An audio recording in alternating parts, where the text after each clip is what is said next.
우리가 흔히 잘 사용하는 단어들 중에 우리가 자꾸 좀 혼동해서 사용하는 두 단어가 있습니다. 그 단어가 뭐냐면 다르다라고 하는 단어와 틀리다라고 하는 단어입니다. 그러니까 우리가 다르다 이렇게 이야기해야 되는데 우리가 자꾸 틀리다 이렇게 사용하는 경우들이 많다라고 하는 거죠. 그러니까 예를 들어보면 이런 겁니다. 당신과 제가 생각이 틀려서 그래요. 당신과 저는 입장이 틀려요. 이렇게 말하는데요. 이거 잘못된 표현이죠. 우리가 다르다 이렇게 이야기해야 됩니다. 생각이 다른 거고요. 입장이 다른 거죠. 여러분, 다르다라고 하는 말과 틀리다라고 하는 말이 무슨 차이가 있습니까? 다르다라고 하는 것은 객관적인 차이를 인정한다라고 하는 거예요. 근데 틀리다라고 하는 것은 거기에 가치 판단이 들어가는 겁니다. 다르다라고 이야기하면 당신의 입장, 당신의 생각을 인정해요, 존중해요, 그런 마음이 담겨져 있어요. 그런데 틀리다 이렇게 이야기하는 것은 내가 가지고 있는 주관적인 판단 기준을 가지고요, 내가 더 우위의 자리에 있는 거예요. 그래서 옳고 그름에 대해서 판단하는 태도를 이야기하고 있습니다. 자꾸 다른 사람들을 향해서 다르다 이렇게 이야기하고 인정하고 받아들여야 될 텐데 틀리다라고 판단하고 평가해버리고 함부로 이야기하니까요, 자꾸 갈등이 일어나는 거예요. 그러니까 우리 사회가 왜 이렇게 자꾸 갈등과 다툼이 일어날까? 좀 간단하게 이야기해 보자면 다르다라고 이야기해야 될 걸 자꾸 틀리다고 이야기하는 거예요. 다름을 존중해주고 그 사람들의 의견을 경청할 수 있어야 되는데 틀렸다고 생각하고 함부로 판단하고 무시하고 하다 보니까 자꾸만 갈등이 일어나게 된다라고 하는 것이죠. 우리가 살아가는 세상이요, 이런 서로의 차이에 대해서 잘 존중해주지 않습니다. 오히려 차별을 용인하는 모습들을 더 많이 보여요. 성별의 차이, 또 소유의 차이, 신분의 차이, 여러 가지 이런 차이들로 인해서 다른 사람들과의 관계를 오히려 깨트리고 있는 경우들이 참 많이 있습니다. 이 남녀 차별이라고 하는 문제가 현대 사회에서는요, 젠더 갈등이라고 하는 것으로 나타나고 있지 않습니까? 남자와 여자가 엄연히 다른 존재이고요, 그렇기 때문에 서로를 인정하고 서로를 존중할 줄 알아야 되는데 그걸 잘 받아들이지 못하니까요, 그런 부정적인 영향들이 나타나서 대립과 혐오 같은 문제들이 일어나게 되는 거 아닙니까? 또 과거에도 신분제도 같은 것들이 있었잖아요. 그래서 우리나라도 신분제 사회였기 때문에 아무리 능력이 있고 아무리 노력하는 사람이라 할지라도 그 신분제라고 하는 벽을 넘어서 자신의 꿈을 이룰 수가 없었습니다. 지금도 인도 같은 나라는 카스트 제도라고 하는 신분 제도가 있죠. 그것이 차별과 억압의 도구로 쓰이고 있는 것이 사실이다라고 하는 것이죠. 여러분, 세상은 이렇게 차별을 용인하는 그런 과거를 거쳐왔습니다. 그리고 지금도 여전히 그런 차별이 남아있죠. 과거에 비해서 많이 좋아졌다 이렇게 이야기하기는 하지만 사실 눈으로 드러나 있는 것보다 내적인 차별이 여전히 존재하고 있다라고 하는 걸 우리가 경험하게 될 때가 참 많습니다. 자, 왜 이런 차별들이 있을까? 가만히 생각해 보면 기득권을 가지고 있는 사람들이 아주 이기적이고 폐쇄적인 생각들을 계속 갖고 있기 때문이에요. 세상의 잘못된 가치관을 계속해서 추구하면서 살아가고 있기 때문에 여전히 우리가 살아가는 사회가 이 차별 때문에 상처를 경험하면서 살아가는 경우들이 참 많다는 것이죠. 자, 여러분, 그러면 우리가 그리스도인으로서 이렇게 차별이 용인되고 있는 세상을 살아갈 때 우리는 어떤 생각 또 어떤 가치관을 가지고 살아가야 하겠습니까? 오늘 사도 야고보는 이 본문의 말씀을 통해서 차별의 문제에 대해서 다루고 있습니다. 자, 1절 말씀을 우리 같이 읽겠습니다. 내 형제들아, 영광의 주 곧 우리 주 예수 그리스도에 대한 믿음을 너희가 가졌으니 사람을 차별하여 대하지 말라. 사도 야고보는 형제들에게 차별하지 말아라 이렇게 권면하고 있습니다. 그런데 차별하지 말아야 할 중요한 이유가 무엇입니까? 우리가 주 예수 그리스도를 믿는 믿음을 가지고 있는 사람이기 때문에 사람을 차별하면 안 된다는 거예요. 여러분, 이 굉장히 중요한 이야기입니다. 우리가 예수 믿는 사람들이라면 절대로 차별하면 안 된다고요. 우리가 세상을 살아가면서 다른 사람들을 만약에 차별하고 있다면 우린 그리스도인이라고 말할 수 없다는 것입니다. 우리가 기독교 신앙을 가지고 살아가는 사람들이라면 우리는 차별해서는 안 된다라고 하는 것을 이야기해 주고 있는 것이죠. 야고보 사도는요, 대표적인 차별의 예 중에 하나로 소유의 차이를 들고 있습니다. 2절부터 보시면 이런 예를 들고 있죠. 회당에 만약에 비싼 장신구를 하고 좋은 옷을 입고 들어오는 부자 한 사람이 있습니다. 그리고 어떤 사람은 아주 남루한 옷을 입고 들어오는 가난한 사람이 있어요. 그래서 이런 소유의 차이를 가지고 있는 사람들이 있다, 그렇게 가정하고 있습니다. 근데 만약에 우리가 그 사람들을 보면서 부자를 향해서는 여기 앞에 좋은 자리에 앉으세요, 이렇게 이야기하고, 그렇지 않은 가난한 사람한테는 당신은 뒤에 가서 서 있거나 아니면 대충 그 끝자리에 앉으세요, 이렇게 이야기한다면 그건 잘못된 태도라는 거예요. 그게 바로 차별하는 것이다 라고 하는 거죠. 4절이 이렇게 말씀해요. 너희끼리 서로 차별하며 악한 생각으로 판단하는 자가 되는 것이 아니냐, 이렇게 말씀하고 있습니다. 이게 차별하는 거다라고 하는 거예요. 소유가 많고 적음은 소유의 차이일 뿐입니다. 그런데 그것을 가지고 그 사람의 존재에 대해서, 그 사람의 가치에 대해서 우리가 함부로 판단하고 함부로 대한다라고 하는 것이 바로 차별의 모습이라는 거예요. 4절에서 차별이 무엇인가라고 하는 걸 이야기하지요. 차별이라고 하는 것은 악하고 잘못된 가치 판단이라는 거예요. 우리가 가지고 있는 주관적인 판단의 기준, 잘못된 기준을 가지고 함부로 다른 사람에 대해서 평가하고 판단하는 것, 잘못된 태도라는 것입니다. 이게 바로 차별하는 것이다라고 하는 것이죠. 우리 기독교 신앙은요, 차이에 대해서는 인정하지만 차별에 대해서는 반대해 왔습니다. 성경은요, 다름이라고 하는 가치에 대해서 우리가 존중해야 된다, 그렇게 이야기하고 있습니다. 하나님께서 남자와 여자를 다르게 만드셨습니다. 남자는 흙을 빚어서 만들었고요, 여자는 남자의 갈비뼈를 가지고 만들었습니다. 그러니까 만들 때부터 다른 거예요. 그러니까 남녀가 차이가 있다라고 하는 것을 인정해야 된다는 거죠. 죄를 짓고 난 이후에 남녀가 감당해야 할 벌도 달랐습니다. 남자는 땀을 흘리면서 경작하는 일을 해야 했고요, 여자는 출산의 고통을 통해서 아기를 낳는 벌을 받았습니다. 이걸 그냥 문자적으로만 해석하시면 곤란합니다. 그렇기 때문에 남자는 바깥일을 해야 맞는 거고, 여자는 집안일을 하고 자녀를 양육하는 일이 맞는 일이야, 이렇게 생각하면 좀 곤란해요. 물론 이것이 누구에게 더 우선적인 역할과 책임이 있는가라고 하는 차원에서 우리가 이해한다면 유익하지만, 여기에서 이야기하는 중요한 점은 서로에게 주어져 있는 벌이 달랐다라고 하는 것입니다.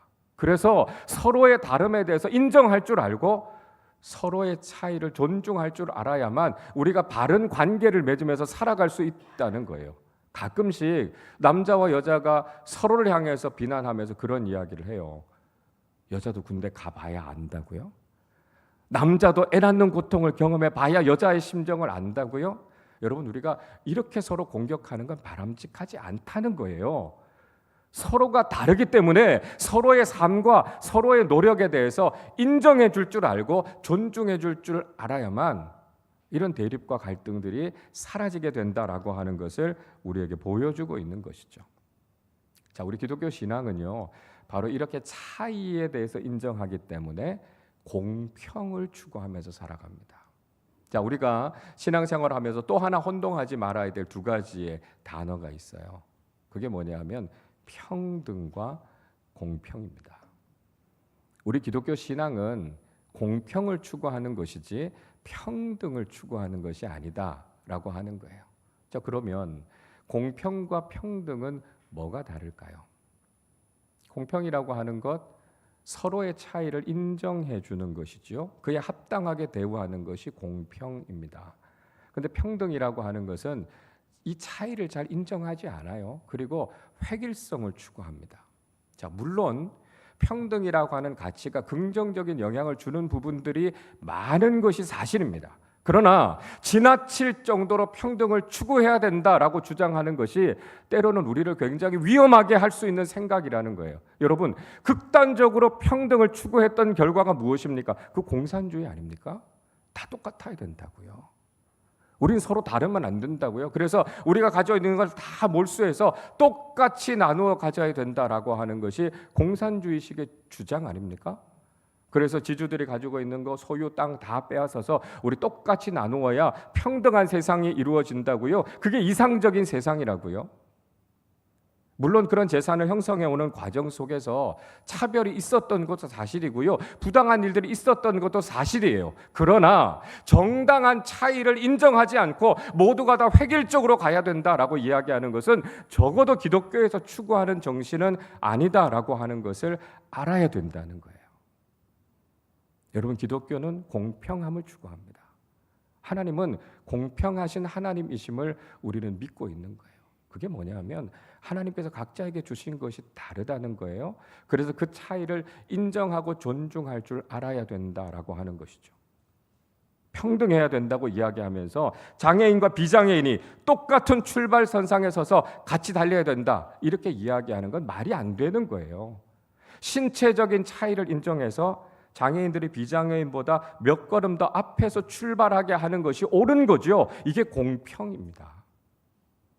시각장애인들은요, 점자로 글자를 읽는데 시간이 더 오래 걸려요. 그래서 국가채용제 공무원 시험에서도 시각장애인들은 1.5배 정도 시간을 더 연장받는다고 그럽니다. 이게 공평이죠. 이게 옳은 것이다라고 하는 겁니다. 성경에서도 이 차이를 인정하기 때문에 하나님이 공평하시다라고 하는 걸 강조해요. 마태복음 25장의 말씀을 읽어보면 여러분 잘 아시는 달란트 비유가 나오지 않습니까? 주인이 어떤 사람에게는 5달란트, 어떤 사람에게는 2달란트, 어떤 사람에게는 1달란트를 맡겼습니다. 이 비유는 공평이라는 차원에서 이해해야 돼요. 늘 평등을 강조하는 사람은 이 달란트 비유를 읽으면 마음이 굉장히 불편합니다. 하나님은 이 비유를 통해서 공평이 무엇인지를 보여주고 계세요. 중요한 게 있습니다. 이 5달란트 받은 사람이 5달란트를 남긴 것과 2달란트를 받은 사람이 2달란트를 남겼을 때 주인의 칭찬이 똑같다는 거예요. 마태복음 25장 21절과 23절은 이렇게 말씀합니다. 그 주인이 이르되 잘하였도다 착하고 충성된 종아 내가 적은 일에 충성하였음에 내가 많은 것을 내게 맡기리니 내 주인의 즐거움에 참여할지어다. 여러분, 한 글자도 다르지 않습니다. 똑같아요. 5달란트를 받은 사람이 5달란트 남긴 것과 2달란트 받은 사람이 2달란트 남긴 게 똑같아요. 칭찬이 같습니다. 여러분, 이게 평등의 관점에서 이게 말이 되는 이야기입니까? 받은 것도 다르고 남긴 것도 다른데 어떻게 똑같이 칭찬할 수 있습니까? 이건 하나님이 공평하신 하나님이시다라고 하는 걸 보여주고 있는 거예요. 하나님께서 많이 맡기셨다면 많이 찾는다는 거예요. 여러분, 우리가 5달란트를 받았다면 최선을 다해서 5달란트를 남겨야 되는 겁니다. 2달란트를 받았다면 역시 최선을 다해서 2달란트를 남겨야 되는 거예요. 1달란트를 받았다면 1달란트를 남겼을 때 주인은 똑같이 칭찬한다는 거예요. 이게 하나님의 공평입니다. 여러분, 하나님께서 많이 맡기셨으면 많이 요구하실 겁니다. 여러분, 많이 받았다면 그만큼 책임이 더 커지는 것입니다. 다른 사람들과 비교하면서 내가 더 많다고요? 다른 사람들이 남긴 만큼 남겼다고 내 할 몫을 다했다, 그렇게 주저앉아 있는 것은 신앙인의 올바른 태도가 아니라는 거예요. 하나님께서 우리에게 맡기셨다면 그 맡기신 것에 대해서 최선을 다해서 남기게 될 때 우리는 하나님이 칭찬하시는 충성스러운 종이 될 수 있다라고 하는 것을 꼭 기억하실 수 있기를 바랍니다. 동시에 우리 그리스도인들은요, 이 차별의 문제를 극복해야 된다는 거죠. 앞에서 차별에 대해서 말씀드렸죠. 잘못된 기준을 가지고 그 주관적인 가치 판단의 기준을 가지고 다른 사람들의 옳고 그름을 함부로 판단하는 것, 이걸 가리켜서 차별이라고 말씀을 드렸습니다. 그래서 우리가 소유 때문에 또는 연령의 차이 때문에 성별의 차이 때문에 장애인과 비장애인의 차이 때문에 우리가 차별이 더 이상 존재해서는 안 된다라고 하는 거죠. 기독교 신앙은 이 땅의 차별을 철폐하는 일에 늘 앞장서 왔습니다. 그 대표적인 것이 신분제 철폐 아니었습니까? 우리나라에도 양반과 상놈이라고 하는 이런 신분제 사회로 경직되어져 있었던 사회 속에서 신분의 차이 없이 누구나 다 공동체 안에서 형제 자매가 될 수 있었고요. 한 가족이 되어서 신앙생활을 할 수 있었습니다. 그 어떤 신분에 있는 사람들도 직분을 받을 수 있었고요. 새로운 영적인 질서를 따라서 살아갈 수 있었다라고 하는 거죠. 남녀 차별의 문제, 이 문제를 철폐하는 일에 성경은 앞장서고 있습니다. 그동안 남성 중심적이었고 가부장적이었던 사회 질서에 대해서 성경은 의문을 제기하죠. 그리고 여성들의 인권의 신장과 역할에 대해서 강조하고 있는 것이 성경 곳곳에 나옵니다. 간혹 성경을 읽으시면서 오해하시는 분들이 있어요. 족보에 보면 여성들의 이름이 안 나오거든요. 때로는 숫자를 세는데 여성들의 숫자는 빼고 세거든요. 그러니까 그걸 보면서 아니 성경도 차별하고 있는 거 아니냐 이렇게 이야기하실 수 있습니다. 그런데 그런 기록들은요, 당시의 사회가 얼마나 깊은 선입견과 편견 속에서 빠져서 차별을 용인하고 있었는가라고 하는 당시의 사회상을 반영해서 우리에게 보여주고 있는 거예요. 오히려 예수님의 족보 속에는요, 차별받고 소외됐던 여성들의 이름이 5명 등장하고 있습니다. 그리고 여성들이 얼마나 공동체 속에서 중요한 역할들을 했는지, 여성 리더십이 얼마나 큰 역할을 했는지를 부각해서 이야기해주고 있는 것은 당시의 사회적인 문화 속에서는요, 굉장히 혁신적인 것이었다는 거예요. 선교사들이 복음 전할 때 교회만 세운 게 아니었습니다. 선교사들이 들어가서 학교를 세우고요, 병원을 세우고요, 사회복지기관들을 세웠습니다. 왜 그렇게 했겠습니까? 교육을 받지 못했다는 것 때문에, 가난 때문에, 질병과 장애 때문에 더 이상 차별받지 않도록 하기 위해서 그 일을 했던 것이죠. 여러분, 기독교 신앙은 역사적으로 수없이 많은 곳에서 이런 차별을 없애기 위해서 노력해 왔고요, 하나님의 공평하심을 전하면서 기독교 신앙을 구현하면서 살았다는 거예요. 그렇기 때문에 우리가 그리스도인으로 살아간다라고 하는 것은 이 땅에 있는 차별에 대해서 용인하는 것이 아니라 그리스도 안에서 우리가 하나 됐다라고 하는 것을 전하면서 적극적으로 실천하면서 살아야만 우리가 그리스도인답게 살 수 있다라고 하는 것을 우린 기억해야 된다라고 하는 것이죠. 자, 여러분, 그러면 우리가 그리스도인답게 살아가기 위해서는 우리가 어떤 가치관을 가져야 되겠습니까? 사도 야고보는요, 이런 차별의 문제를 극복하고 그리스도인답게 살아가기 위해서 우리는 2가지의 가치를 정확하게 가져야 된다라고 하는 것을 말씀하고 있습니다. 자, 하나는 우리가 하나님 나라의 가치를 가져야 한다 하는 것입니다. 오늘 5절 말씀을 우리 같이 읽겠습니다. 내 사랑하는 형제들아 들을지어다. 하나님이 세상에서 가난한 자를 택하사 믿음에 부요하게 하시고 또 자기를 사랑하는 자들에게 약속하신 나라를 상속으로 받게 하지 아니하셨느냐. 야고보 사도가요, 가난한 사람들에 대해서 소외시키지 말고 차별하지 말아야 된다, 그런 이야기를 하고 있습니다. 자, 왜 이렇게 이야기하고 있습니까? 세상에서는 많은 것을 갖고 있지 않을지 모르지만 하나님께서 믿음의 사람들에게 하나님 나라를 상속해 주셨다는 거예요. 이 세상에서는 가난하게 살아도요, 하나님의 나라에서는 상급을 누리고 그 영광을 누리면서 살 수 있다는 거예요. 이 땅에서 보상받지 못한 모든 것들 하나님께서 하나님의 나라에서 보상해 주신다는 거예요. 이 땅에 있는 것이 전부가 아니라 이 땅은 그저 유한한 것일 뿐이고요, 우리의 진짜는 하나님 나라에 있다는 거예요. 그래서 이 땅에서는 비록 많은 것들을 갖지 못한다 할지라도 우리는 믿음으로 하나님 나라의 상급을 누리면서 하나님 나라의 부요한 자로 살아갈 수 있다는 것이죠. 우리의 형제자매 한 사람 한 사람이 그렇게 존귀한 사람들이라는 것을 알고 우리가 그렇게 대우할 수 있어야 된다는 것입니다. 여러분, 우리가 이 하나님 나라의 관점, 이 영원의 관점을 가지고 살아가면 우리가 이 세상에서 경험하는 수없이 많은 질문들, 의문들이 풀리게 되는 것을 경험하게 됩니다. 가끔 우리가 이런 질문을 갖게 되죠. 신앙생활은 참 잘하시는 분인데 이 세상에서 별로 편안하게 살지 못하고 고생하시다가 때로는 순교하시는 분들이 있습니다. 예수 잘 믿는데 질병 때문에 너무 고통당하시다가 일찍 세상 떠나시는 분들도 있어요. 교회 잘 다니시는 분인데 성공하지 못하고 실패해서 너무너무 쪼들리고 가난한 삶을 살아가는 사람들이 있습니다. 우리가 그런 사람들을 보면서 또 그런 일들을 경험하면서 아니 하나님이 너무 불공평하신 거 아니야? 우리 이런 생각이 들 때가 있죠. 여러분, 우리가 이런 생각이 드는 배경에는요, 이 세상의 가치, 유한한 가치가 전부라고 생각하는 이 잘못된 세속주의적인 가치에 우리가 지금 물들어 있기 때문입니다. 관점을 바꿔야 돼요.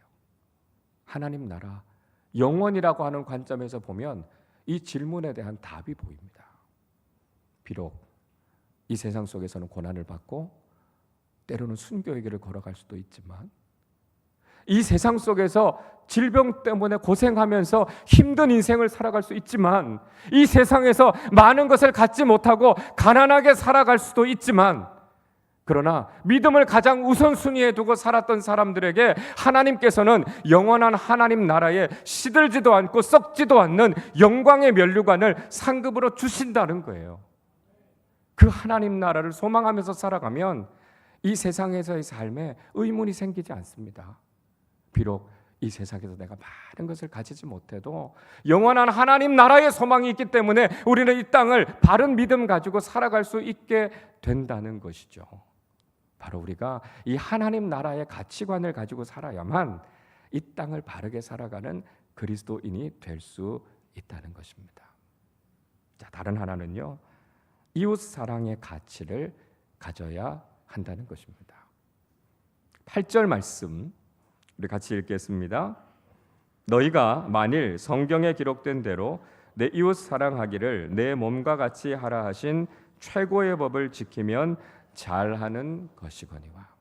자, 사도 야고보는 또 하나의 중요한 가치, 또 하나의 중요한 원칙이 있다고 우리에게 이야기합니다. 그게 뭐냐 하면 이웃 사랑의 가치를 가지고 살아야 된다는 거죠. 야고보 사도는요, 이걸 가리켜서 최고의 법이다, 그렇게 이야기하고 있습니다. 마태복음 22장을 읽어보면 율법사 한 사람이 예수님을 찾아와서 질문하죠. 예수님, 가장 큰 계명이 무엇입니까? 이렇게 묻습니다. 그러니까 신앙인으로서 지켜야 되는 최고의 법이 무엇인가 라고 하는 것을 물은 것이죠. 이 질문에 대해서 예수님께서는 딱 두 가지로 요약해서 말씀하십니다.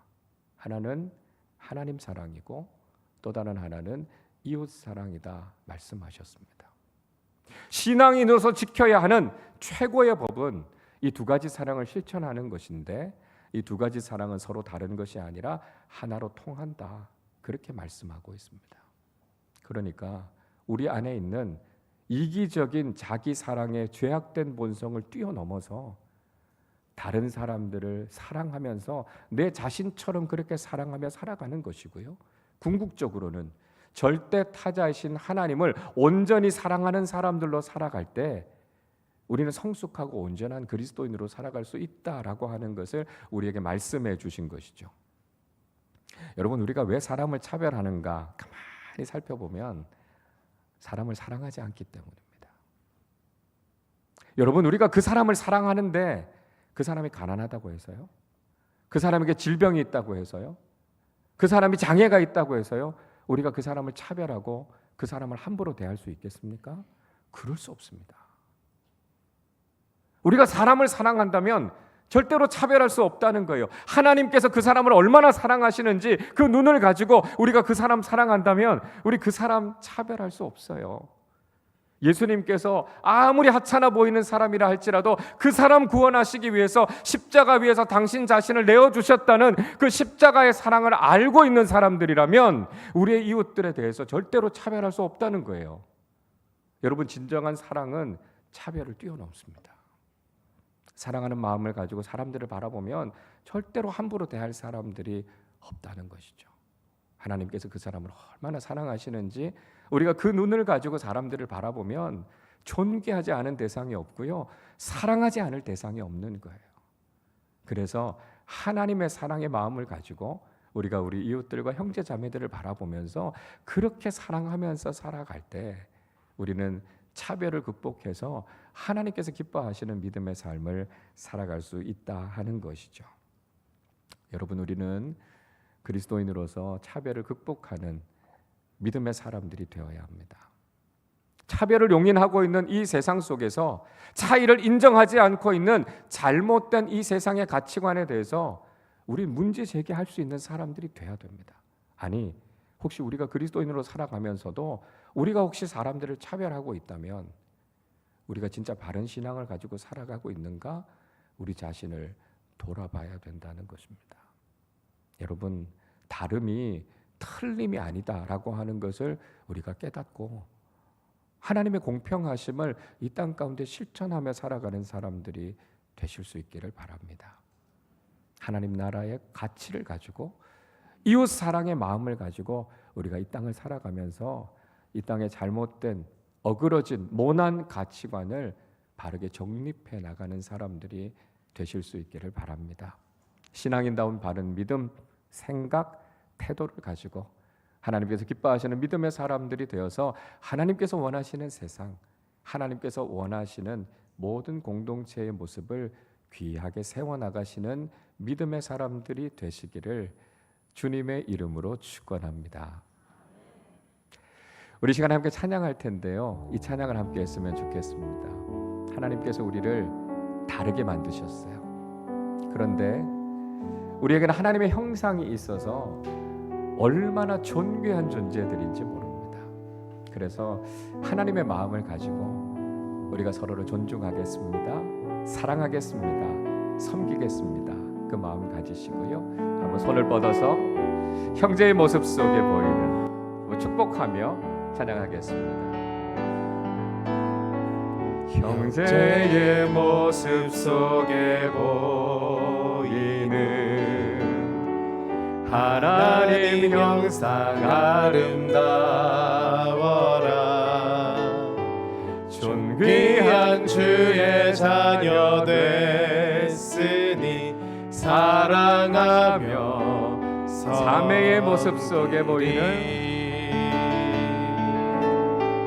자매의 모습 속에 보이는 하나님 형상 아름다워라. 존귀한 주의 자녀 됐으니 사랑하며 우리의 모임 중에 임하신 우리의 모임 중에 임하신 하나님 영광 아름다워라. 존귀한 왕이 여기 계시니 사랑하며 고백할까요? 우리의 모임 중에 임하신 우리의 모임 중에 임하신 하나님 영광 아름다워라. 존귀한 왕이 여기 계시니 사랑하며 섬기리. 아멘. 기도하겠습니다. 여러분, 우리와 함께하고 있는 모든 분들은 참 존귀한 분들입니다. 하나님께서 사랑하시는 분들이고요, 하나님께서 창조하신 분들입니다. 우리가 서로의 다름을 인정하지 않고 우리의 잘못된 기준을 가지고 옳고 그름을 판단하고 차별하는 것 바람직하지 않아요. 적어도 우리가 예수를 믿는 사람들이라면 우리는 차별하는 사람들이 되어서는 안 됩니다.